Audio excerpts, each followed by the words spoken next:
సంబంధించినటువంటి అన్ని వివరాలు కూడా నేను మళ్ళీ సుప్రీంకోర్టులో కూడా నా యొక్క వాదనని కూడా నేను అప్పీల్ చేయడం జరిగింది. అది ఇంకా కోర్టులో పెండింగ్ ఉంది కాబట్టి సుప్రీంకోర్టులో ఉంది. అదేవిధంగా స్పీకర్ గారి దగ్గర ఉంది. నేను మళ్ళీ సుప్రీంకోర్టు కూడా నా ప్రత్యేకంగా కూడా నేను కూడా అప్పీల్ కావడం జరిగింది. సందర్భాన్ని బట్టి అది నిర్ణయం తీసుకుంటాం. ఇంకా దాని గురించి ఏం చర్చ జరగలేదు.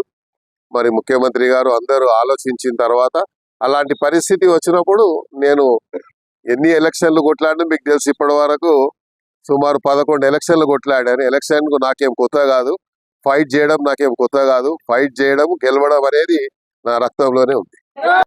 ప్రధానంగా ముఖ్యమంత్రి గారు ఈ మధ్య కాలంలో ఎక్కడైనా హైదరాబాద్ సిటీ మనం ఇక్కడ రైజింగ్ సిటీగా ఉన్నటువంటి సందర్భంలో తెలంగాణలో ఇన్ని అభివృద్ధి కార్యక్రమాలు ఒక పక్కన జరుగుతూ ఉంటే రేపు 8, 9వ తారీఖు నాడు గ్లోబల్ సమ్మిట్ తో పాటు